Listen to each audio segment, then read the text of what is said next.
Rencontre, rupture, joie, échec, transformation, bonheur. Tout commence par un déclic. Bonjour à toutes et à tous et bienvenue sur ce nouvel épisode. Vous écoutez le déclic de Pauline des Belles Foulées. Salut Pauline. Salut Manon. Comment ça va ? Ça va très bien et toi ? Super, je suis ravie de te rencontrer. Plaisir partagé. Alors pour commencer cet épisode, je vais me permettre de te présenter à nos auditeurs et nos auditrices. Donc Pauline, tu dis être animée par les voyages, les rencontres, que ce soit des rencontres humaines, culturelles ou encore sportives, car je crois qu'on peut le dire, tu es aussi passionnée par le sport et plus particulièrement par la course à pied. Ça nous fait déjà un gros point commun. Le sport, tu as grandi avec, tu le pratiques depuis toujours et déjà à l'école, j'ai vu que les crosses c'était ton dada. Alors là, je me suis dit, là, je me reconnais pas du tout. Parce que tu vois, même si j'adore courir aujourd'hui, je déteste les crosses. Enfin, j'ai détesté les crosses. Puis tu as aussi pratiqué la natation et le tennis. Ensuite, il y a eu les études, la classe prépa et l'arrêt du sport. Et là, je me suis dit, tiens, bingo. J'ai connu ça aussi. Mais bref, heureusement, le sport est revenu plus tard dans ta vie avant d'en devenir un pilier central aujourd'hui. Et toi, c'est à ce moment-là que tu as découvert les plaisirs de la compétition, des objectifs sportifs. Tu t'es inscrit aussi en club et c'est le début d'une grande histoire d'amour avec le sport et la course à pied. Tu te dis aussi entrepreneuse, donc la contraction d'entrepreneuse et de runneuse. Je trouve ça hyper intéressant, on va en parler dans cet épisode. Car entre autres, tu as en effet développé les Belles Foulées. Donc c'est une communauté de sportives motivées, on va dire, qui se rassemblent autour de la course à pied et ce à différents niveaux. Tu nous expliqueras davantage aussi ce que c'est. Ton objectif avec ce projet, c'est plus ou moins de rassembler les femmes pour qu'elles puissent se sentir légitimes et je dirais même fortes de pratiquer leur sport. Et comme le hasard fait bien les choses, il se trouve qu'en plus on enregistre ce podcast le 8 mars, date de la journée internationale des droits des femmes, et ça fait quand même un peu sens, je trouve. En lien avec les Belles Foulées, tu as aussi un podcast qui parle de toi, Autre Bingo, qui parle de sport, bien-être, confiance en soi, santé aussi, dépassement de soi, enfin là aussi on se retrouve. Bref, on peut dire que t'as pas peur de courir, que ce soit après les défis sportifs, professionnels ou même perso. Mais au fond, après quoi tu cours, Pauline ? Est-ce que tu t'es déjà posé la question ? Waouh, quelle présentation, c'est... incroyable. Je suis ça fait du bien de commencer une interview comme ça. C'est ouais, tu t'es reconnue. Merci. Ouais, et puis que les côtés positifs, on s'en rend pas forcément compte de ce qu'on fait aussi. Donc merci déjà pour cette présentation, ça fait vraiment plaisir. J'ai le sourire, j'ai la banane encore plus que quand on s'est rencontrés là aujourd'hui. Et après quoi je cours ? C'est une très bonne question, une question que je pose souvent aussi aux femmes que j'accompagne, parce qu'effectivement, il faut avoir bien en tête qu'on peut pas courir après tout le temps au même moment. J'ai une soif de courir après plein de choses, moi, et je me suis rendu compte qu'on était plein comme ça, et que l'écueil de ça, c'est finalement d'être frustré parce qu'on n'arrive pas à mener tous les projets de front. Et ce qui est important, c'est d'avoir bien en tête nos priorités du moment, savoir ce après quoi on court à l'instant T et bien se dire qu'on pourra toujours courir après plein d'autres choses plus tard, c'est jamais définitif. Et maintenant que j'ai ça en tête, je suis juste ravie en ce moment de courir pour le plaisir, courir après des chronos en ce moment, après des formats de course et courir après l'entrepreneuriat puisque ça prend une place très importante, même centrale dans ma vie en ce moment. Et ce qui est intéressant, c'est que ce soit dans la vie ou comme quand tu cours en course à pied, tu peux courir à différentes allures. Ça aussi, je pense que c'est important de les garder en tête et de se dire qu'on n'est pas obligé tout le temps de sprinter et de faire, même si c'est parfois intéressant d'aller chercher des chronos comme tu le disais, c'est pas forcément l'objectif non plus. Ah mais totalement, et c'est bien que tu soulèves ça parce que je vois vraiment la vie comme un cycle et dans la course à pied aussi c'est un cycle. Là je parlais de chrono et tu verras, j'ai cherché un chrono là en début d'année, là j'entame un nouveau cycle où je suis plus en recherche de chrono mais plutôt de découverte d'un nouveau format. Et tu le dis super bien, c'est que en fait, la vie, c'est un ultra. C'est pas. En fait, c'est un ultra où dedans t'as des successions de sprints et ensuite ça va être plus une allure marathon. On va ensuite se dire non, j'ai envie d'être un peu plus en mode renfo maintenant, donc mon allure elle va être très très très douce. J'aime beaucoup cette idée de changer d'allure en fonction de ses priorités et de ce qu'on veut faire à l'instant T. Bon, je vais quand même rassurer celles et ceux qui nous écoutent, on va pas faire que parler de course. Si vous dire je quitte l'épisode, non, vous allez voir que la course, ça se rapproche à plein d'autres choses de la vie, justement, on a déjà fait plusieurs parallèles. J'ai l'impression que tu vis et tu travailles autour de ta passion. Comment tu l'as trouvée, comment tu l'as découvert, toi, cette passion, justement ? Effectivement, et en même temps, tu vois, je suis pas athlète de haut niveau, donc je gagne pas ma vie en courant. Et j'adore la course à pied, et je me suis rendu compte aussi, parce que l'entrepreneuriat, c'est un chemin où on fait aussi plein de découvertes sur soi, sur ce qu'on a envie de faire, que ça allait au-delà de la course à pied, cette passion. Je suis vraiment passionnée aussi par l'humain, la posture de la femme dans la société aussi, comment elle s'affirme, elle trouve ses valeurs. Et tu vois, tu disais que le sport a fait toujours partie de ma vie. Oui, mais en fait, loin de moi l'idée d'en faire un plan central et même mon métier. C'était pas du tout parti pour ça. Donc, faut pas imaginer que depuis toute petite, je me dis, je suis passionnée par le sport et en plus, ouais, cool, je vais en faire mon métier. Ça s'est décidé il y a 2 ans, pour tout te dire, donc c'est très récent. J'ai plutôt fait le chemin de me dire à un moment, pour une fois, Pauline, qu'est-ce que tu veux vraiment faire ? Parce que j'avais toujours eu cette tendance de dire, ok, faut faire du mieux possible, suivre la voie royale, faire ce qui est le mieux, ce qui est vu par la société comme étant le mieux, et jamais vraiment, ok, qu'est-ce que tu veux faire toi ? Et en me posant cette question, parce que j'ai eu la chance aussi de pouvoir me la poser à ce moment-là, de prendre du recul, de me dire, ok, là, t'as du temps pour te poser cette question, qu'est-ce que tu veux vraiment faire ? Waouh, ça a fait un gros boom dans ma tête. Un déclic. Ouais, exactement.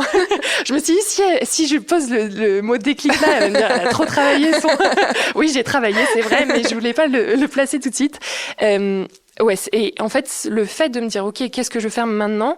Donc oui, effectivement, là, j'ai créé les Belles Foulées pour rassembler les femmes autour de la course à pied et aussi m'enlever ces barrières de me dire, je fais ça maintenant, mais ça se trouve, dans 3 ans, je ferai autre chose, et enlever ce carcan qu'on nous pose, l'impression d'avoir une enclume dans la tête en mode, bah, toi, tu te diriges dans ce chemin-là. S'il y a des gens qui nous écoutent, qui sont dans leurs études ou post-bac et qui sont perdus parce qu'ils savent pas quoi faire, en fait, rassurez-vous, vous saurez ce que vous voulez faire maintenant et ça va pas vous déterminer sur les 20 prochaines années. C'est fini, ça. Ouais, c'est pas un engagement sur toute la vie, quoi. Exactement. Ouais. Donc là, je fais ça maintenant. Et oui, certes, c'est lié à ma passion de la course à pied et je vois très bien que ça va au-delà de ça et que il y a plein d'opportunités et que on n'est pas obligé d'être passionné par quelque chose pour en faire son métier non plus. Et en fait, c'est un truc qui nous plaît à l'instant T, des rencontres, tu le disais, ça fait aussi vraiment partie de ce qui me fait vibrer, rencontrer des gens, créer des choses avec ces gens-là, ça me fait vibrer. Je me dis aussi que du coup, dans la passion, il y a le fait d'oser, parce qu'en fait, il faut oser se dire, bah, je suis passionnée de sport, je m'en rendais pas compte. Et il y a aussi une question de priorisation, et je pense que quand on est... Pourtant, on en a besoin, hein, mais c'est un peu un truc, les passions, c'est un peu le truc qu'on va déprioriser. Tu vas se dire, bah, je suis passionnée de sport, mais en fait, là, j'ai pas le temps. Comment on fait pour se dire que ce temps pour nos passions, en fait, il est rentable? Et tu vois qu'en fait, aller courir 1 heure, c'est pas du temps perdu. Alors, je vois 2 choses. Déjà, quand on est passionné, c'est un peu dur le mot passion. Enfin, c'est parce qu'il y a beaucoup de gens qui se mettent aussi une pression à se dire mais j'ai pas de passion en fait, trop cool, moi je sais pas quoi faire, puis je suis passionnée par rien, donc je ne sais pas ce que je vais pouvoir faire de ma vie. Donc déjà ce côté-là, rassurez-vous, il n'y a pas besoin d'être passionné pour faire un projet passion qui vous anime. Il y a vraiment autre chose, et tu le dis, la course à pied c'est tellement une philosophie de vie finalement que j'ai même tendance à ne plus dire que je suis passionnée par la course à pied parce que c'est tous les à côté qui m'animent et qui me passionnent. Donc déjà, ce premier point. Et ensuite, pour oser se dire, bah, je vais me lancer là-dedans parce que ça m'anime, ça me fait vibrer. Si on ne veut pas en faire son métier, comme tu dis là par exemple, bah ouais, mais non, j'ai pas le temps. Il y a la vie, il faut gagner sa vie, il faut travailler et c'est ça ma priorité. En fait, en vous octroyant du temps pour votre passion, pour ce qui vous fait vibrer, ce qui vous anime, sans cet objectif d'en faire le point central et votre métier, vous allez vous rendre compte que ça aura un impact juste incroyable sur les choses sérieuses, obligatoires de la vie, que sont le travail, les tâches ménagères et tout ce qui s'ensuit. Et en fait, j'ai tendance à dire qu'on a l'impression qu'on perd du temps, on va même culpabiliser du fait de ah bah oui mais mince j'aurais dû faire ça, je suis partie courir, mais c'est du temps qu'on va rattraper parce que on rentre d'une sortie running, enfin toi-même tu le sais, on est mais les endorphines au taquet, on est une boule d'énergie, on est positive et du coup ça va impacter positivement tout ce qu'on doit faire et ce qui nous fait pas forcément plaisir, envie. Il y a un sujet de confiance en soi aussi. Enfin, je me dis, le sport, ça rapporte beaucoup de confiance en soi. Justement, quand tu reviens d'une sortie, mais quel que soit le sport, ou même d'une activité, je pense, quelque chose de créatif, quand tu as fait quelque chose de tes mains ou de ton corps, tu te sens quand même boosté en confiance en toi.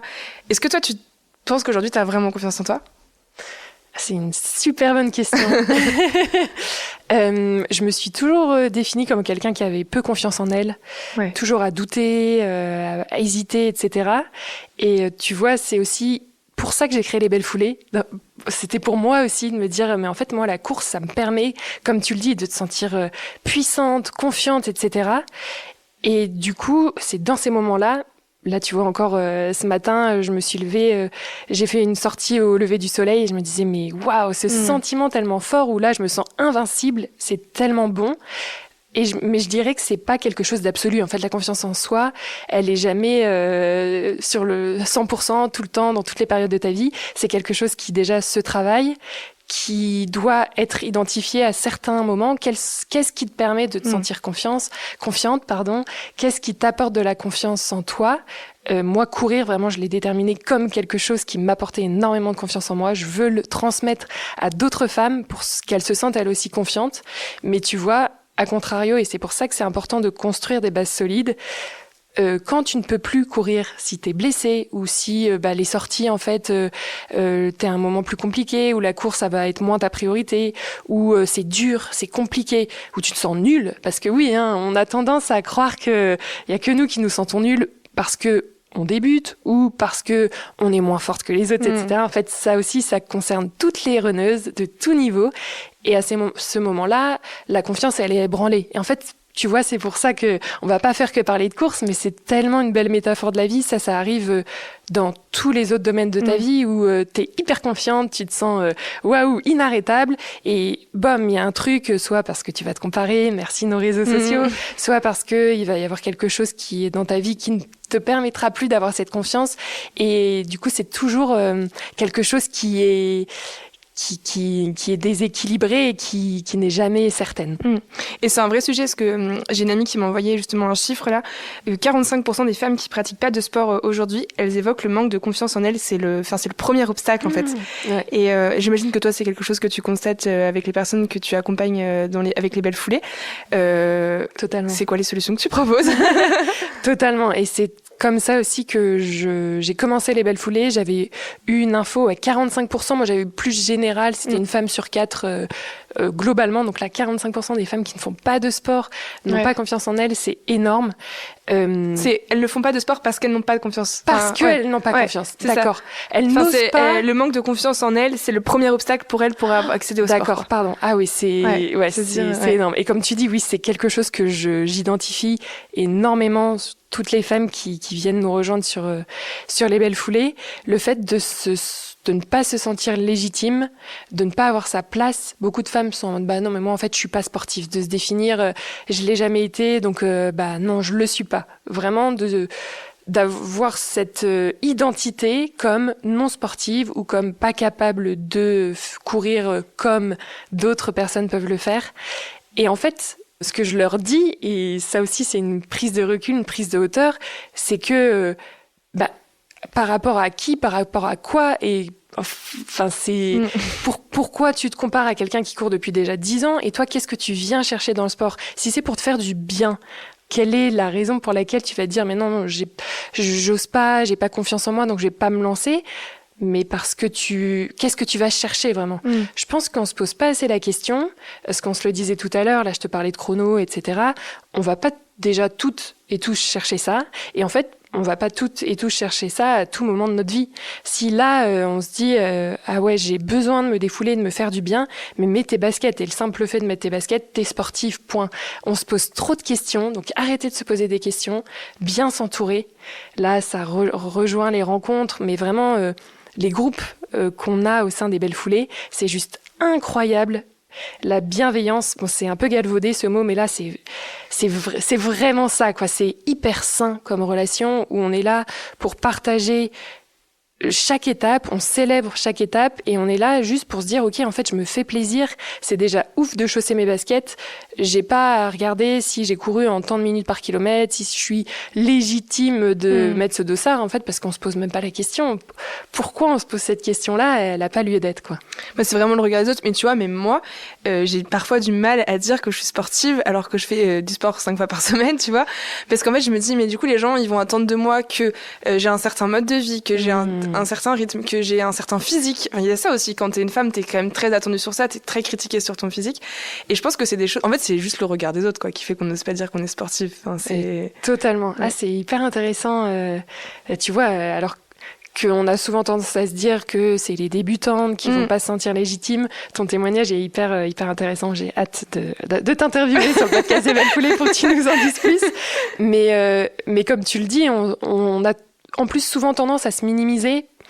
Et je pense, parce que aussi je coach des femmes uniquement, donc ce serait intéressant d'avoir le retour des hommes, mais que c'est très féminin de se dire ah mais non parce que attends il me demande si je suis sportive, ah ouais mais je vais devoir lui dire mes temps sur des certaines distances, toujours de prouver quelque chose, soit comme tu dis par ton apparence, soit par des chronos, par quelque chose de factuel, alors que, enfin, je veux dire, là, t'es hyper sportive, même 5 fois par semaine, et puis même, t'as besoin de prouver rien à personne. Tu fais du sport 5 fois par semaine, t'es sportif, point, rien à voir avec ton physique, tes chronos et tout, quoi. Mais comme tu dis, le regard des autres, c'est... Et en plus, à l'ère des réseaux sociaux, où ça peut vraiment devenir, mais destructeur. Il y a autre chose aussi, on en avait parlé quand on avait préparé cette interview, c'est le syndrome de la bonne élève. C'est quelque chose dont tu parles souvent. Est-ce que tu peux nous expliquer ce que c'est ? Totalement, le syndrome de la bonne élève. Là aussi, je reconnais beaucoup de super foulées, de femmes que j'accompagne. Et c'est aussi une expérience personnelle où c'est le fait de se dire qu'il faut faire plaisir à tout le monde déjà, il faut correspondre aux normes de la société et il faut tout faire très bien, parfaitement. Donc, du coup, ça rejoint ce qu'on disait juste avant. Ouais, exactement. C'est ça. C'est vraiment de se dire la très bonne élève type, donc que j'ai été, que beaucoup de femmes que j'accompagne ont été. Faut que j'ai les meilleures notes, faut que je sois excellente, faut que je fasse plaisir aux professeurs, faut que je réponde à leurs demandes précisément, faut que je travaille énormément. Il faut, je dois. Je suis les normes, je suis dans les rails, je vise un parcours d'excellence. Vraiment, je fais tout parfaitement sans me poser la question de qu'est-ce que tu veux faire, mais pas qu'est-ce que tu dois faire. Et ça aussi, on le retrouve beaucoup dans la course parce que tout d'un coup, on va se dire, ok, du coup, je dois bien courir, je dois faire ça, et se mettre une pression comme ça à faire comme on nous dit de faire, comme on croit être la façon de bien faire, alors qu'il y a 46 000 façons. Et une fois qu'on voit ça, c'est tellement libérateur. Mais c'est possible, du coup, de s'en sortir. Voilà, exactement. C'est ce qu'il faut dire aussi. Le syndrome de la bonne élève, il est là, c'est comme le syndrome de l'imposteur dont je parle souvent, où on se dit qu'on n'est pas légitime, ce dont on parlait tout à l'heure. Et effectivement, une fois qu'on l'identifie bien, qu'on se met des garde-fous, donc le fait de se dire je sors de ça, je quitte Strava. Moi par exemple, j'ai quitté Strava. C'est un débat que j'ai souvent avec plein de monde, mais je ne supporte plus cette plateforme. Je trouve que c'est je suis accro. Une autre question que je pourrais te poser. Une guerre d'ego vaine, quelque chose qui est malsain. Enfin, bref, j'ai quitté cette plateforme-là, mais je m'entoure de tout un groupe. Tu vois, tu disais que j'étais en club. J'ai trouvé de super amis de course à pied avec lesquels je vais faire le semi de La Rochelle avec 3 d'entre elles. J'ai ma communauté de Belle Foulée que je développe qui m'apporte aussi énormément, personnellement. Et ouais, cet entourage qui va faire que on va s'appuyer sur quelque chose de plus sain et où on va voir d'autres façons de voir la course à pied, de voir les choses, les objectifs qu'on se fixe et comment est-ce qu'on se les fixe, pourquoi on se les fixe et est-ce que c'est pour nous, pour les autres, enlever un peu ce regard des autres. Tu parlais du voyage qui est très ancré dans ma vie. C'est ça aussi que j'essaye d'insuffler dans le mouvement des Belles Foulées, c'est cet état d'esprit. En fait, quand tu voyages, t'es hyper humble et hyper ouverte à plein d'autres façons de penser, de voir, de faire. Et ben ça, c'est ça, de se retirer un peu de la façon dont on a l'impression que c'est le truc obligatoire à faire, prendre du recul et se dire, ok, je vais façonner mon propre chemin, et en fait, c'est ok, et j'en suis capable, et c'est trop cool. Et tu disais, ça marche dans plein d'autres domaines comme les voyages notamment, et je pense aussi à la partie entrepreneuriale qui prend toi aussi une place importante dans ta vie. Quel pont tu fais justement toi entre le sport et l'entrepreneuriat ? Il y en a tellement. Je me doute. J'aime beaucoup faire ces ponts, ces liens, et je suis active sur LinkedIn, et c'est vrai que c'est des parallèles que je fais très fréquemment. Parce que effectivement, c'est des postures qui se ressemblent, et pour moi, les meilleurs modèles dans le monde de l'entrepreneuriat, c'est les sportifs de haut niveau, parce que on met beaucoup de notre personne, et en fait, la quête entrepreneuriale, c'est comme la quête sportive, c'est tout d'abord une quête à la recherche de soi-même. Ok, quelle est la personne que je suis, quelle est la personne que je veux devenir, qu'est-ce que je veux mettre en place? Tu vas essayer vraiment de t'élever toi. Et c'est ce qui va te faire une énergie de dingue dans tes projets entrepreneuriaux et sportifs. Et du coup, on voit très bien que le sportif de haut niveau, c'est pas... on prend Renelle Lamotte, c'est 800 mètres, elle va pas juste faire courir. Il y a une dimension mentale qui est hyper importante que tu retrouves du coup chez les entrepreneurs. La dimension de bien dormir, bien manger, s'entourer de bonnes personnes, et ben ça tu le retrouves dans l'entrepreneuriat, dans le monde du sport, et l'entrepreneur est un sportif de haut niveau et inversement. Et justement, il y a un lien très fort entre les deux. Toi en plus tu travailles autour de ta passion. Est-ce que t'as pas peur que l'entrepreneuriat abîme ta passion, ton amour pour le sport, ta relation au sport? Je sais pas si tu vois ce que je veux dire. Ouais, totalement, et je me pose régulièrement la question. Parce que effectivement, c'est toujours dans tout, ce qu'on fait avec passion, ce qu'on fait, ce qui nous anime, etc. La frontière avec de passer c'est sain, ça nous fait vibrer, etc. à une relation plus malsaine où on commence à s'acharner, à se dégoûter, etc. Je pense que c'est toujours une frontière qui est fine avec laquelle on joue, et il faut là encore avoir des garde-fous, avoir des gens qui nous rappellent attends, peut-être fais autre chose, etc. Donc effectivement, j'essaye vraiment maintenant de cloisonner un peu plus. Là, je cours pour le plaisir. Je ne vais pas essayer de faire des vidéos pour les Belles Foulées, les réels, même si c'est tentant parce que je suis passionnée, etc. Et quand je fais pour les Belles Foulées, tu vois, par exemple, les courses que j'organise avec elle, au début, je courais avec elle. Là, j'ai décidé que je le ferais juste en cheerleading à fond pour pas tout mélanger. Donc, c'est toujours une question qui revient, une frontière qui est là, et forcément c'est comme tout, comme tu commences à courir, que t'adores ça et que tout d'un coup ça devient le centre de ta vie, que tu fais que ça. Là aussi, il faut que tu trouves des garde-fous pour jamais tomber dans l'excès inverse qui transformerait ça en du dégoût et du trop, quoi. Et je me demande en t'écoutant, est-ce que tu t'autorises une marge d'erreur, que ce soit dans le sport ou dans l'entrepreneuriat? Parce que j'ai l'impression que c'est quand même assez... comment dire, tout est carré, c'est cadré. Est-ce que tu t'autorises quand même le droit à l'erreur? Quel rapport t'as avec ça en fait? Le droit à l'erreur et la notion d'échec. Ouais, aussi, carrément. Ouais. Bah, ça rejoint le syndrome de la bonne élève dont on parlait.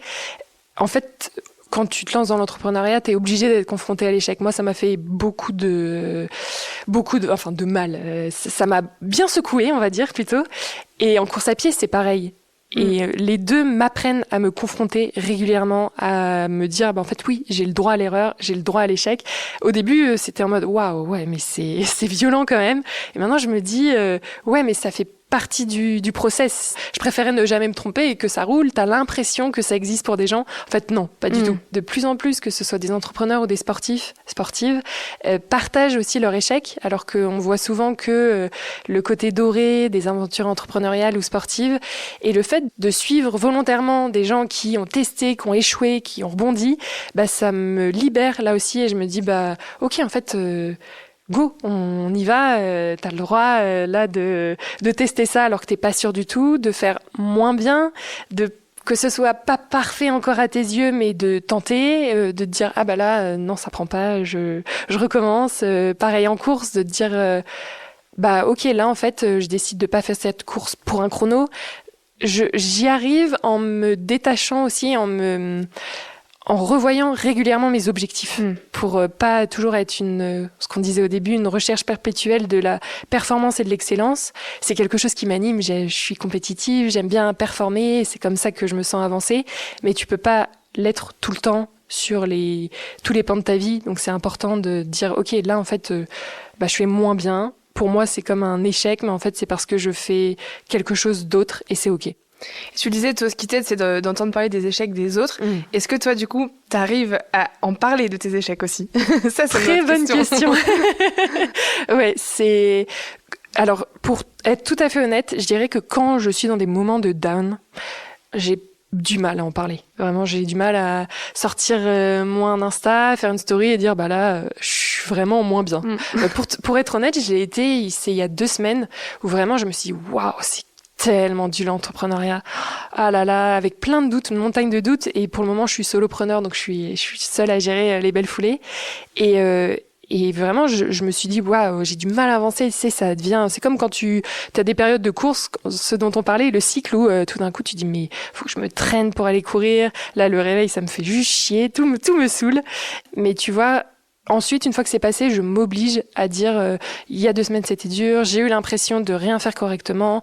Est-ce que ça vous arrive? Ça, je le fais souvent sur LinkedIn. Et j'essaye, ouais, vraiment. Mais j'attends que l'orage soit passé parce que pendant l'orage, j'ai du mal. Ce podcast, il s'appelle Le Déclic.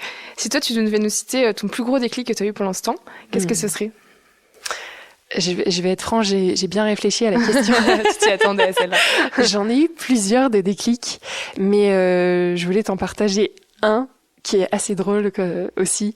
Vraiment le déclic qui a fait que je me suis posé la question dont je te parlais là au début de l'épisode de mais qu'est-ce que tu veux vraiment faire, Pauline? Ça a été pendant mon année de césure en école de commerce où la deuxième partie, j'ai décidé de partir, de pas refaire un stage. Je venais de faire 6 mois de stage dans un cabinet d'audit et je me suis dit waouh, si tu t'es acharné pendant 10 ans à être la meilleure élève, faire prépa école et tu te retrouves à faire ça dans ta vie, et c'est vraiment la première fois où je me suis dit waouh, en fait, je vais pas faire ça. Et que je me suis posé la question. Je suis partie faire prof de français en Espagne parce que je rêvais de partir en Argentine toute seule. Mais bref, je me suis dit, pour apprendre l'espagnol, il faut que je parte en Espagne. Et ça allait pas être fiesta latina. Il fallait que je fasse quelque chose de rémunérateur. Donc, je me suis dit, ok, je vais partir pour être prof de français. Et juste avant, je passais mon permis pour la 3e fois. Ceux qui sont à Paris, j'espère que vous pouvez être compatissants parce que c'est très très dur. Je pensais aimer conduire, en fait non.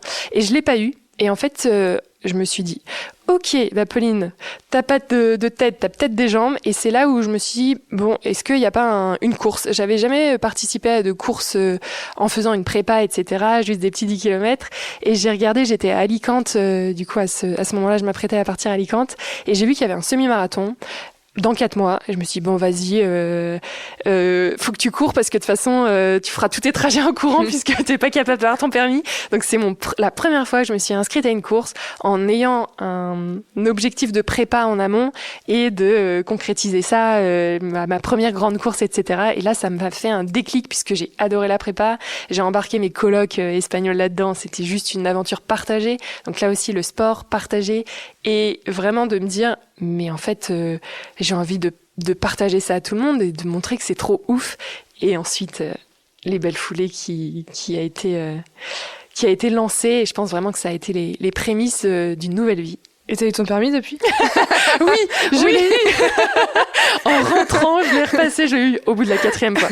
J'avais des amis qui m'envoyaient des mèmes pas très cool, enfin certains cool qui disaient non mais c'est les personnes les plus intelligentes qui galèrent à avoir leur permis, ou est-ce que tu sais qu'au bout de la 5e fois tu dois passer un test, etc. Je l'ai eu, voilà. Je déteste conduire depuis, mais j'ai mon permis. Du coup, j'ai ma carte. Ouais, c'est ça, je continue de courir. Hein. Génial, merci beaucoup Pauline pour Merci ce partage. à toi, Manon. Est-ce que tu peux nous dire où on peut te retrouver les Belles Foulées également? Alors, vous pouvez me retrouver sur LinkedIn, Pauline Bouzhomme, et les Belles Foulées, on est sur Instagram, le podcast qui s'appelle pareil, les Belles Foulées, et je fais même un challenge de publier ce mois-ci, ce mois de mars, si le podcast sort en mars, sur TikTok et YouTube Short, donc on est un peu partout. Trop bien. Et on ira voir tout ça alors. Et puis on pourra aussi se retrouver toutes les deux parce qu'on va aussi enregistrer un podcast pour ton podcast, Les Belles Foulées. Donc on aura encore plein de choses à se dire. Carrément. Merci beaucoup Pauline et à bientôt. Merci à toi Manon. Si cet épisode vous a plu, n'hésitez pas à le partager et à en parler autour de vous. Qui sait, il n'est peut-être pas si loin ce déclic.